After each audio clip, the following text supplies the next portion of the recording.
اور شہری آباد کاری کا.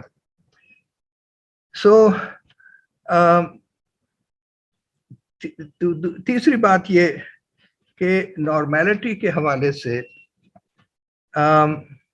اور شہری اربنائزیشن کے حوالے سے جو واقعات اب ہم دیکھنا چاہتے ہیں کہ روایتی اسلامک روایت کے حوالے سے اس کو ہم کس طرح دیکھیں.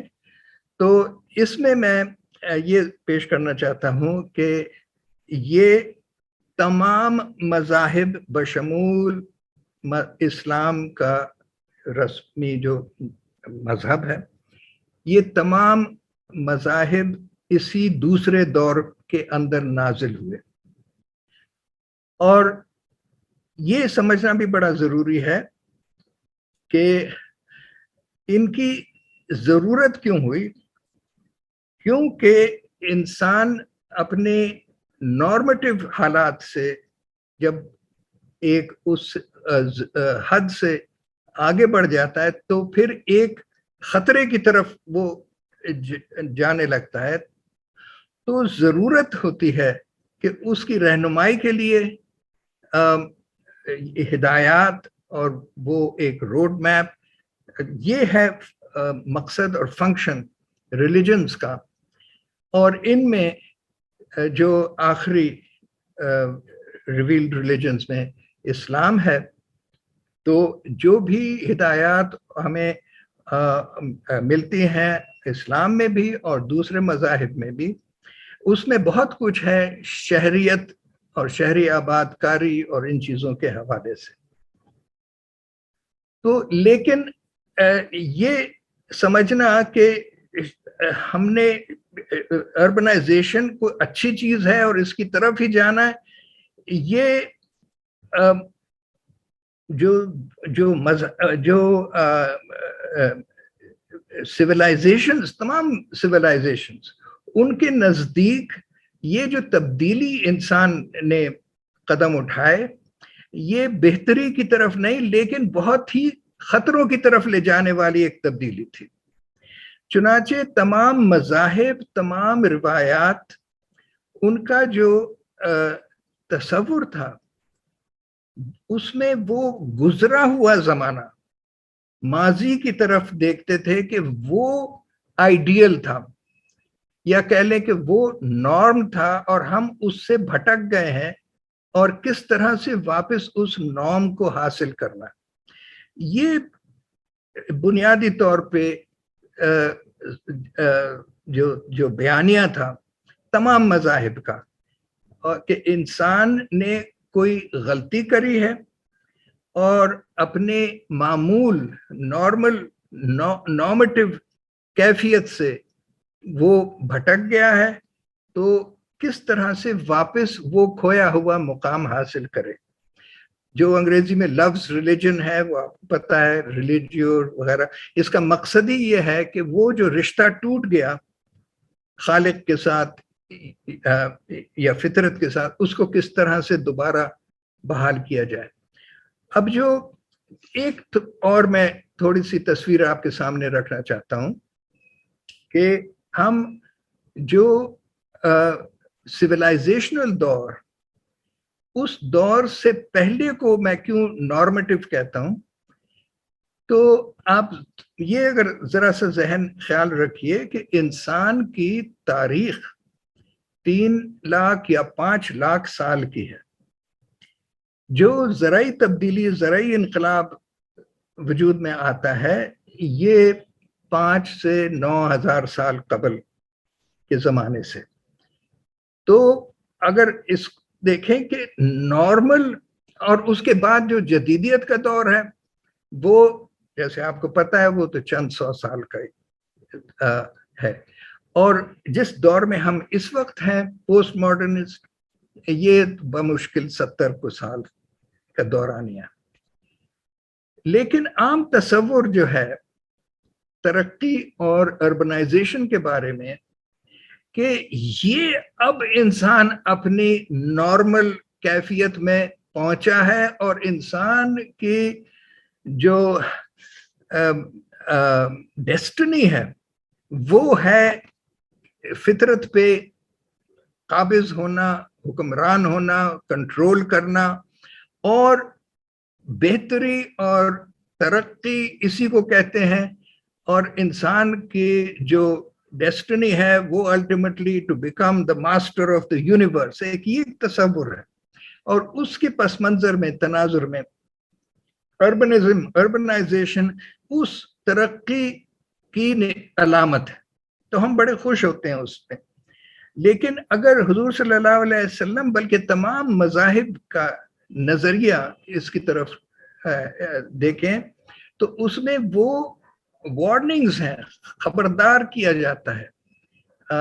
حضرت آدم علیہ السلام سے لے کے جو کین اینڈ ایبل کا قصے, اور بھاری سارے مذاہب میں یہ بات ہے کہ یہ انسان نے وہ غلطی کیا کی کہ اپنے جو نارمیٹو زمانہ تھا اس میں انسان کا جو ورلڈ ویو تھا اس میں جو روحانی حقیقت, خالق کائنات, کل کائنات, اس میں جو ڈیوائن پریزنس ہے اس کو ہمہ وقت, ہمہ گیر, ہر جگہ, ہر تمام مظاہر میں انسان کو نظر آتے تھے. سو انسان اپنے آپ کو ایک کانشیسنس تھی, اویئرنیس تھی کہ میں اس کائنات کے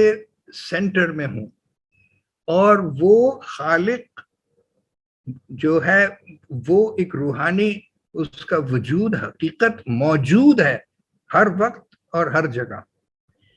وہ نارمیٹو کنڈیشن تھا, اور لہٰذا اس کا اس ڈیوائن ریالٹی سے ہی اس کا وہ ڈیپینڈنٹ, اور اسی سے لہٰذا دعا کرنا اور مانگنا ہر طرح سے. سو انسان اپنا جو مقام ہے وہ اس خالق کی مرضی کا تابع اپنے آپ کو سمجھتا تھا. جو تبدیلی آئی زراعت میں, اس میں انسان نے یہ دیکھا کہ وہ خالق اور مالک اور مولا اور لارڈ اینڈ کنگ, وہ ساری صفات تو میرے اندر بھی ہیں. اس وقت تک انسان کسی جو نارمیٹو سوسائٹی ہے اس میں کبھی انسان کو یہ گمان بھی نہیں ہوتا تھا کہ یہ زمین میری ہے, یہ تمہاری ہے, یہ جانور میرا ہے, یہ درخت, یہ پودا میرا ہے, میرے پراپرٹی, اس کا کوئی سوال نہیں تھا. جب انسان نے کہا کہ نہیں, میں ان کا مالک ہو سکتا ہوں, پھر مالک ہو کے اس کو کنٹرول کر سکتا ہوں, جب کنٹرول کر سکتا ہوں تو پھر اس سے پیداوار حاصل کر سکتا ہوں, اور کی.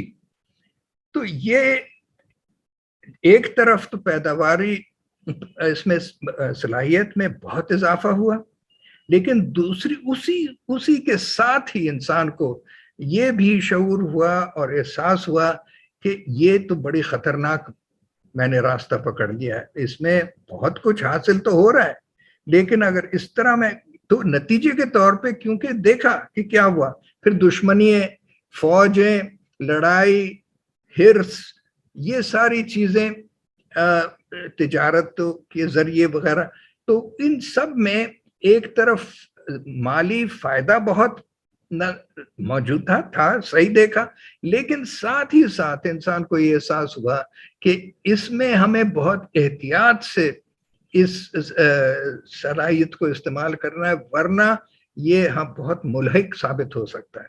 اور یہی میسج تمام مذاہب کا ہے کہ انسان نے کوئی غلطی کری ہے اور صحیح راستہ کیا ہے, کس طرح واپس اس رشتے کو جوڑ سکتا ہے. تو یہ پس منظر ہے جس میں کہ ہمیں دیکھنا چاہیے کہ اسلام کے اندر اور حضور کے سیرت کے اندر جو ہدایات ہیں, مثالیں ہیں, وہ کس طرح سے اربنائزیشن کو دیکھ رہے ہیں, اور ہم کس طرح سے دیکھ رہے ہیں.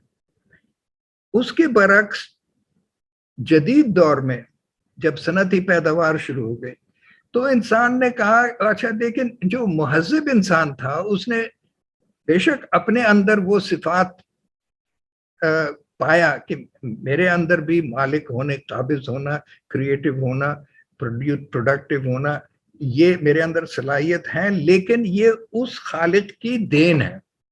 تو اپنے آپ کو بحیثیت خلیفہ یا نمائندہ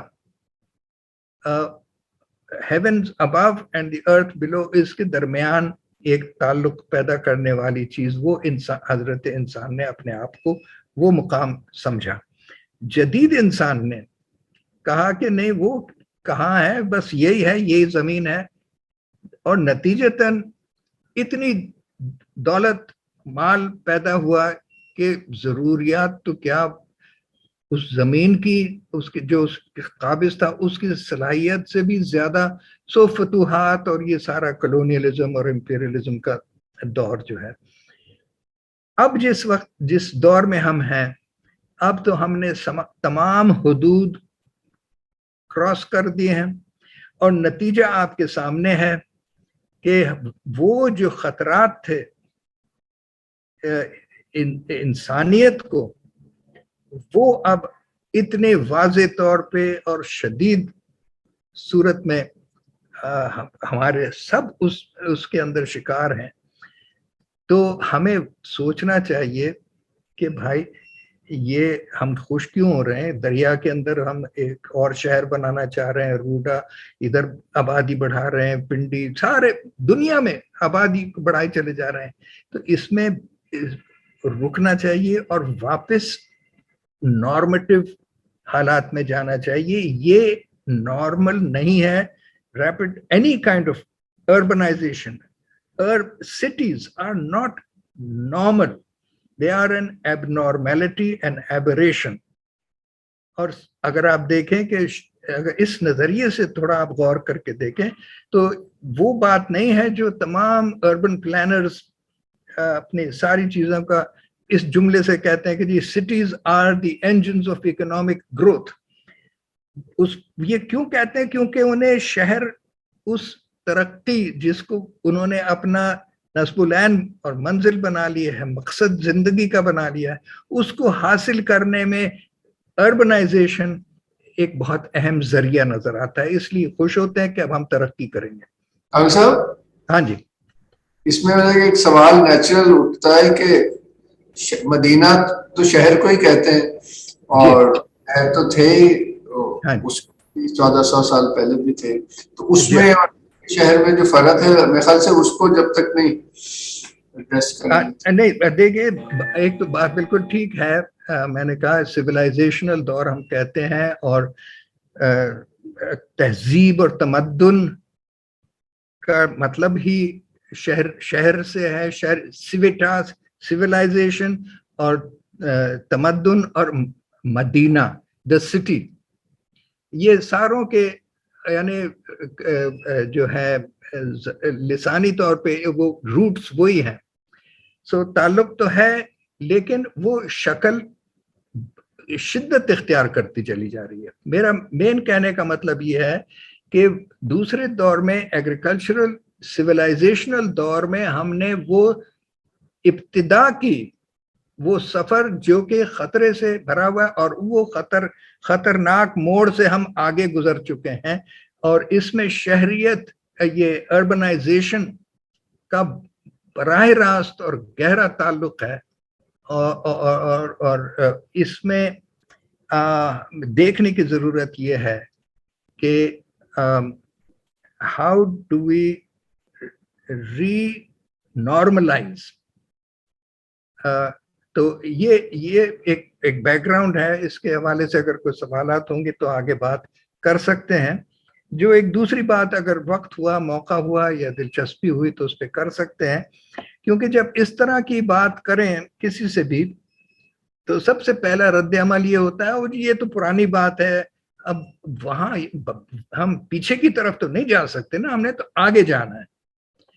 تو سوال یہ اٹھتا ہے کہ صاحب یہ بات تو آپ ٹھیک کہہ رہے ہیں کہ یہ موٹروں سے صنعت کاری سے آلودگی ہو رہی ہے اور خرابیاں ہو رہی ہیں, extinction of species, global warming, یہ سب چیزیں ہو رہی ہیں, لیکن ہم پیچھے نہیں جا سکتے, یہ ممکن نہیں ہے. تو جو بات میں نے کہا اگر ٹائم ہوا تو اس پہ بات کر لیں گے. اس وقت اس شہر میں, لاہور میں, ایک منصوبہ بننے جا رہا ہے, ابھی آخری مراحل پہ ہے اور کسی بھی دن اس کا اناؤنسمنٹ ہو جائے گا. وہ ایک مروجہ قسم کی سوچ جس کا میں ذکر کر رہا ہوں کہ جدید جو سوچ ہے, اس کے بالکل برعکس وہ انہی نظریات پر مبنی ہے کہ ہم نے جو راستہ اختیار کیا صنعتی ترقی کا, سو کالڈ ڈیولپمنٹ, یہ پروگریس, یہی وجہ ہے ہماری تباہی کی. لہٰذا ہمیں اس سے ہٹ کے دوسرے طریقے اکانومی میں اور اربن موومنٹ, پلاننگ, لینڈ, ہر طرح سے وہ. تو سوال یہ ہوتا ہے کہ جی کیا یہ ممکن ہے؟ میں آپ کے سامنے اگر ٹائم ہوا تو بتاؤں گا کہ یہ نہ صرف ممکن ہے بلکہ ہو چکا ہے. یعنی وہ منصوبہ انہی نظریات کے مطابق امید ہے کہ بن گیا ہوگا. کم از کم شہریوں کی طرف سے تو یہ ہدایت اور ٹرمز آف ریفرنس بنا کے دیے گئے تھے کنسلٹنٹس کو. کس حد تک انہوں نے ریئلائز کر پائیں گے, دوسری جو پریشر لابیز ہیں پولیٹیکل اور اکنامک, فائنینشیل, وہ سب زیادہ حاوی ہو جائیں گے, مجھے نہیں معلوم. لیکن یہ ایک بہت ہی کرٹیکل اس وقت ہم موڑ پہ کھڑے ہوئے ہیں اپنے شہر کی منصوبہ بندی کی تاریخ کے حوالے سے, اور یہ ایک انپریسیڈنٹڈ قسم کا پلان اگر بن گیا تو بن جائے گا. تو اس پہ پھر جیسے آپ کہیں رابعہ, آپ اگر آگے ہمیں لے چلیں تو we'll proceed. Thank you, Kamil صاحب, آپ نے اتنی comprehensive بات کی ہے. As always, I don't think I can add anything of value, but I would just like to share my observations about these issues that you're talking about. ایک تو یہ کہ جو urbanization ہے, یا جو on one hand we have urbanization جس میں ہم یہ دیکھتے ہیں کہ دنیا کی اس وقت دنیا کی آدھی سے زیادہ پاپولیشن شہروں میں آباد ہے. اور یہ مسئلہ اصل میں جو مجھے سمجھ میں آتا ہے وہ یہ ہے کہ ایک انٹینسیفائنگ اربنائزیشن ہے. سو دس یہ جو ڈائریکشن ہے اس کی of people moving to the city, یہ نہیں بدل رہی, یہ انٹینسیفائی ہوتی جا رہی ہے. اور 2050 میں کہا یہ جاتا ہے کہ 60% جو 60% دنیا کی آبادی ہے وہ شہروں میں رہے گی. اور مسئلہ یہی نظر آتا ہے کہ اس کو ایک بہت پازیٹیو یا ایک بڑی پروگریسو چیز سمجھا جاتا ہے کہ دیکھیں شہر بڑھتے جا رہے ہیں اور اربنائزیشن ہو رہی ہے اور یہ کوئی بڑی ترقی کا جس طرح سے کوئی انڈیکیٹر ہے. تو یہی سمجھ میں آتی ہے جس طرح آپ نے بھی کہا کہ اس کو کیونکہ بینچ مارک آف ڈیولپمنٹ کے طور پہ پیش کیا جاتا ہے, یہاں سے مسئلہ شروع ہوتا ہے اصل میں. اور so this brings us back to the question کہ ہمارا نظریہ کیا ہے اور ہم کیوں اس چیز کو اتنا کوئی اچھا سمجھتے ہیں. دوسرا یہ کہ اربنائزیشن جس طرح سے ہو رہی ہے, اور ایک تو رورل اربن مائگریشن ہے, لیکن ایک اور چیز ہم دیکھتے ہیں کہ لوگ اس لیے بھی شہروں کی طرف آ رہے ہیں کیونکہ رورل یا جو ذرا ریموٹ سیٹنگز ہیں, جو ذرا نیچرل یا انڈیجنس سیٹنگز ہوتی ہیں, ان کو بھی جو ہمارا کارپوریٹ دور ہے, دا ایج آف دا کارپوریشن کہہ سکتے ہیں اس کو, اس کے اندر ان انوائرمنٹس کی بھی اتنی زیادہ ڈسٹرکشن ہو رہی ہے کہ people have no choice but to move to the city. مطلب اگر آپ لوگوں کا روزگار تباہ کر دیں گے, اگر فشر مین کا روزگار جو ہے آپ تباہ کر دیں گے آن دا کوسٹ آف گوادر, اور اس میں آپ نے ڈیپ سی ٹرالرز آپ لے آئیں گے, اور ان کا جو بیسک ایک طریقہ تھا فشنگ کا وہ اس سے تھریٹن ہو جائے گا, تو آبویسلی ان کے پاس کوئی چوائس نہیں رہے گی but to move to the city. So اس میں بہت سارے فیکٹرز ہیں جس کی وجہ سے یہ like we all know already, جس کی وجہ سے یہ urbanization اتنی intensify ہو رہی ہے. So it's not accidental. It's definitely a result of the economic model that we have in the world. اور یہ اس کا بھی نتیجہ ہے کہ اس اکنامک ماڈل کے اندر کون سی انکویسچن چیزیں ہیں جو اس کے نتیجے ہیں جو کافی نیگیٹو امپیکٹ رکھتے ہیں لوگوں کے اوپر. سو یہ تو ایک بات تھی. اور دوسرا یہ سمجھ میں آیا آپ کی بات سے جو آپ مدینہ اور میثاق مدینہ کی تھوڑی سی بات کر رہے تھے کہ what is the leading question for any city or any settlement or any human entity to exist. تو فیئرنیس کا جو سوال ہے کہ فیئر عدل کس طرح سے پیدا کیا جاتا ہے, آئی تھنک یہ والا سوال جو ہے یہ بہت مطلب گم چکا ہے بیسکلی ہمارے دور میں. اور مسئلہ یہ ہے جس طرح سے آپ نے کہا نارمیٹو والی بات ہے کہ we take it as common sense, جو ڈیوڈ ہاروی بھی کہتے ہیں اپنی رائٹنگز میں کہ neoliberalism has become the common sense way we see the world. And that is problematic because یہ تو بڑی نئی سی چیز ہے نا, یہ پچھلے 200 سال کی ہسٹری ہے یہ نیو لبرلزم کی, کیپٹلزم کی, لیکن ہمیں دکھایا یہ جاتا ہے, ہمیں سمجھایا یہ جاتا ہے کہ یہی ایک نیچرل طریقہ ہے. And this is the problem, and this is what Kamil Saab very interestingly put into context, کہ اگر ہم کانٹیکس میں دیکھیں, ہیومن سیولائزیشن کے کانٹیکس میں دیکھیں تو یہ بالکل بھی ایک کامن سینس چیز نہیں ہے, بلکہ یہ ایک سرٹن پیراڈائم ہے جس کو ہم اڈاپٹ کر کے اور فالو کر رہے ہیں. So that's that's the one thing I would say for now. اور آپ if anybody else wants to, Kamil Saab, please, آپ you would like to continue.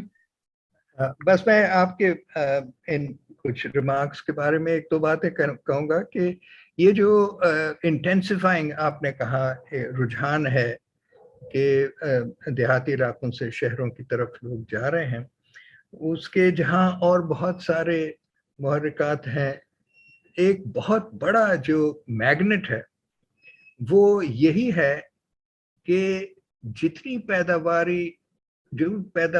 دولت پیدا ہوتی ہے وہ ساری کی ساری سمٹ کے چند ہاتھوں میں اور دیہات سے شہروں میں جمع ہو جاتی ہے. لیکن شہر کے آبادی وہ کہ خوشحال نہیں ہے, شہروں میں بھی وہ 1% ہی ہے جو 90% دولت کے قابض ہے. لیکن وہ دولت کا چمک اور کشش وہ لوگوں کو کھینچتی ہوئی لاتی ہے کہ ہمیں بھی چاہیے وہ جو بینیفٹس ہیں, دولت تو شہر کی سڑکوں میں ہے وغیرہ. تو یہ it is at the same time the reason for this my intensification and also the proof of the injustice and inequity of this economy. اور دوسری بات آپ نے بات کی عدل کی, تو ابھی جیسے میں نے بھی کہا کہ اکانومی میں بھی there is an equitable economy, عدل جس میں انصاف اور برابری یا کم از کم ایک انصاف کا پہلو ہوتا ہے. اور وہی بات ہے کہ اگر آپ گیو اینڈ ٹیک میں نقصان کسی پارٹی کا نہ ہو تو وہ قائم رہ سکتی ہے, اٹس سسٹینیبل. لیکن جو تیسری چیز آپ کہہ رہی تھی کہ وہ نظریہ جو اس وقت ساری دنیا میں عام ہے آف پروگریس, ہر چیز کو ہم کہتے ہیں بڑا پروگریسو ہے, گویا بڑی اچھی بات ہے, اور ہم بھول جاتے ہیں کہ پروگریس بھی اسی نظریے سے جنم لیتا ہے, economic progress, economic growth, economic development. تو یہ نظریہ جس کو ہم سمجھتے ہیں کہ یہ نارمل ہے یا کامن سینس ہے, میں حیران ہوں کہ انسان کو یہ نہیں سمجھ میں آتا کہ دس از سو پیٹنٹلی امپاسبل, absurd and inequitable. یعنی it is not possible کہ آپ زمین سے اس دولت نکالتے چلے جائیں, ممکن نہیں ہے. Progress and development as a goal and purpose of human existence, this is an absurd and idiotic idea. But this is what is driving the whole of the world to its own destruction. جی کامل صاحب, میں doctor امجد کو بھی دعوت دینا چاہوں گا اگر کوئی سوال کرنا چاہے.